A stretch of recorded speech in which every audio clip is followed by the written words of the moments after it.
Today we will continue from line number 42. We had completed till line number 41. Act 1, scene number, we will continue from line number 42. So here Antonio says, "Believe me, no.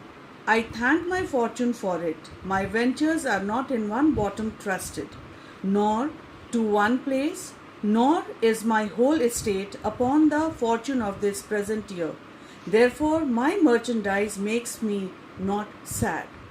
So here we have read up till now that Salanio and Salarino, they are giving various reasons because of which Antonio can be sad. But here Antonio, he clarifies and says that he is not sad because of his business. Why? Because he says, "I thank my business for it." So he says that, believe me, that is not the matter.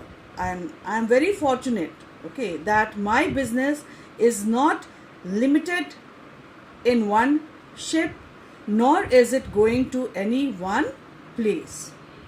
Because up till now we have read that Antonio, Salarino and Salanio, they have made us understand that Antonio's ships, a number of ships are going to different parts of the world.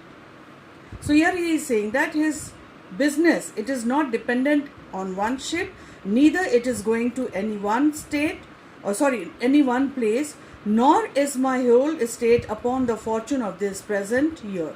He further says that neither is his business dependent upon this business only, on one business only for this current year's profit. So he says that therefore his business is not making him sad. Then Salarino says that, "Why then? You are in love." So here Salarino says that if your business is not making you sad, then well, tell me, is it love because of which you are sad? Antonio says, "Fee means what? Shame or nonsense." Salarino then says that, "Not in love neither. Then let us say you are sad because you are not merry." So here Salarino then says that you are not even in love. Then we can say that you are sad because you are not happy. And it was as easy for you to laugh and leap and say you are merry because you are not sad.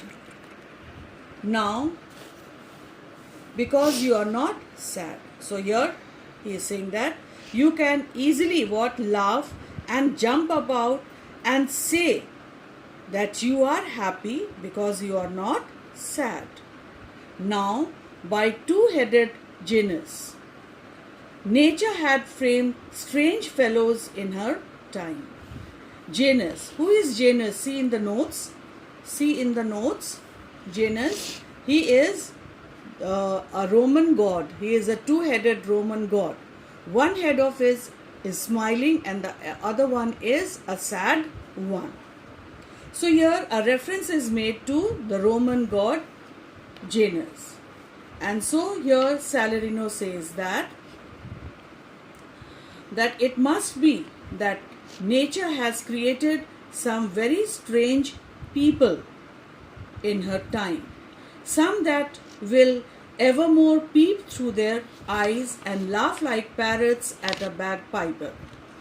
So he says that there are some people, okay, who will look at anything and laugh. Just like what? Just like parrots laugh when they hear the bagpiper play. And other of such vinegar aspect. And then he says that there are other people, okay, who are of sour character. Vinegar aspect. Vinegar means sour. S-O-U-R. Sour character. And they will not show their teeth in way or smile. Means they will not smile. Though Nestor swear the jest be laughable. Even if Nestor says that the joke is very funny, then also the sour people, Okay, the people with SAR character, they do not smile. Now again, a reference is made to Nestor. You can see who Nestor is.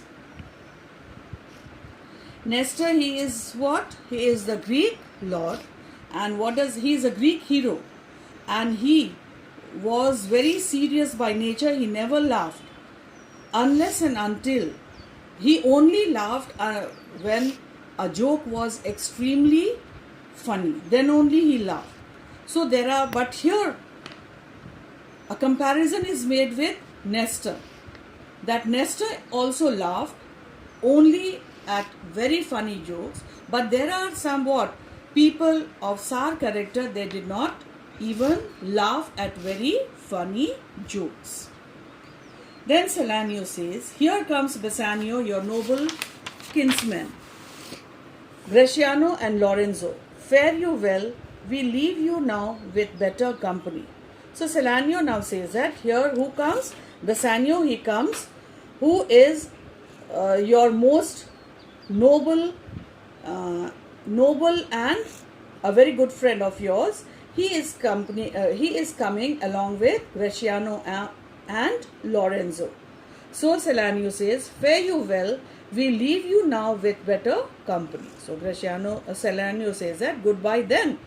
We are going to leave you with better company. So who are the better company? Whom is he calling better company? Bassanio, Bresciano and Lorenzo. Then Salarino says, I would have stayed till I had made you merry, if worthier friends had not prevented me. So Salarino says that I would have stayed here till I made you what? Happy. Had your worthy friends not come. Then Antonio says, your worth is very dear to my regard. I take it your own business calls on you, and you embrace the occasion to depart. So here Antonio makes it clear and says that you are very dear to me, and I take it means I understand that it is your business because of which you are going, and you are taking this opportunity to leave. Just then who enters? Enter Bassanio, Lorenzo and Bresciano. So Salarino says, good morrow, my good lords. So Salarino is greeting Bassanio, Lorenzo and Bresciano, and he says, good morning, my good lords. Bassanio says, good signors, both, when shall we laugh? When? Say when. So Bassanio, he is asking Salarino and Salanio and saying that when shall we come together and have fun? You grow exceedingly strange, must it be so? Because he says that you have become like strangers. Why he says that you have become like strangers? Because they have not met for a very long time. And must it be so? So here he says that, do you think that we should become strangers? That we should become strangers? Should it be like this? Then Salarino says that we'll make our lizards to attend on yours. So Salarino says that we will make ourselves available whenever you are free. And then Salarino and Salanio, they exit. So we have completed till line number 70. In the next class, we will continue from Lorenzo's dialogue.